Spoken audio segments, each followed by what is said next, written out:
Ladies and gentlemen, here is your Wednesday stock review. Boom! Traders from around the world, it's Jeremy Alexander with your Wednesday real life stock review, and let's talk about it. The broader market's slowly creeping up higher. I like to remind people, just as a reminder, you can be in SPY, right? You can be in shares, you can be in calls. A lot of traders and analysts have said this is the ugliest, weirdest all-time high ever because there's tons and tons and tons of stocks that are making lower lows and lower highs, but the broader market SPY is not being held up by mostly the strong financials and definitely not some of the cool growth healthcare companies. So anyway, SPY going higher, and the Qs also has 2 days of selling, but still in general looks like we could go up a little bit higher over time. All right, so some of the stocks that were requested today weren't stocks. They are fake internet money, which I am definitely in. I love Litecoin, and it is up big time the last 3 or 4 days. I started getting in pretty heavy here with this inverted head and shoulders pattern on Litecoin. So you have boom, boom, boom, boom, boom, boom. There's the close of the neckline, and there's the retest.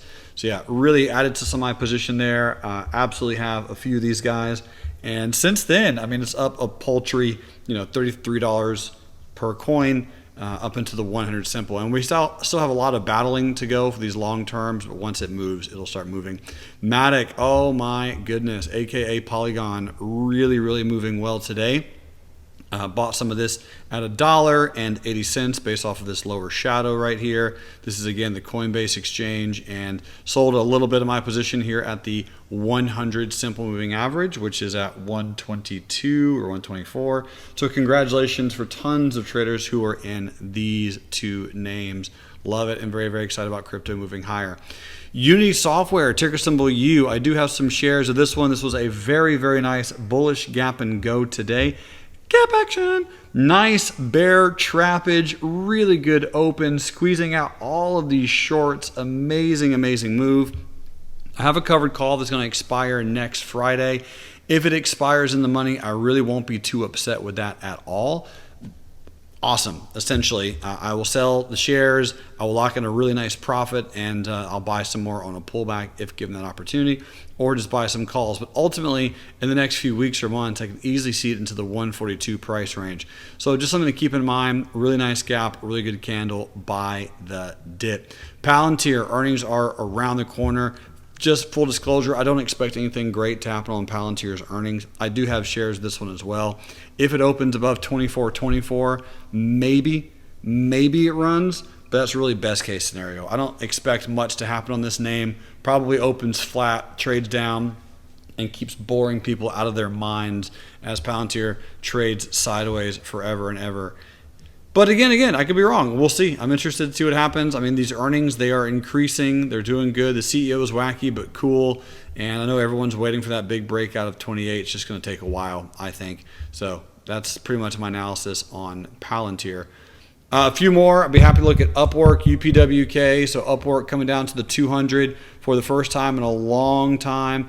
Cute little hammer down here, and we'll see what Upwork does tomorrow. If it bounces, great, but at these levels, right, if we start closing below here, it's probably not a horrible idea just to have some protection just in case Upwork does start really ripping lower. Also, very interesting analysis on Tesla. Tesla has an inside day candle today and an inside week so far. Now, granted, you have 2 days left on Tesla, but I'm very excited and totally thrilled to see what can happen here as and if we break higher. The trend is doing its thing, really declining volume. Could this be a great breakout? Maybe. I will say, and I absolutely do have some bullish positions on Tesla, so time will tell. But for right now, it's going to be super intriguing to see what happens. And last but not least is Wynn Resorts, WYNN.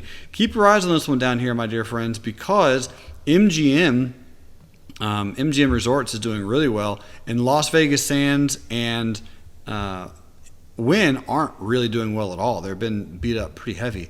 So Win's coming down to the 200 simple on a monthly chart if you adjust it for dividends. If you turn the dividends off, it's a little bit different. But if you adjust it for dividends, 88.59 is the 200 simple. We are forming a little bit of a hammer down here. Could be a buy low, sell high location. We talked about Las Vegas Sands.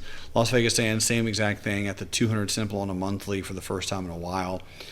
So just a sector to keep an eye on. I don't know if it's going to bounce, but it really, really could. Some nice compression, a really, really small candles here. And I'm going to have this one on my list for tomorrow for my day trading team to keep an eye out on. I will be starting my 100-mile race in 48 hours from when you're getting this video. Wish me luck. I'll keep you guys all posted next week. And until next time, love life, live life, and trade it. Bye. Bam. That was your Wednesday real life stock review. Thank you for being here. Thank you for watching. And I really appreciate you helping us with our mission, which is to enrich lives.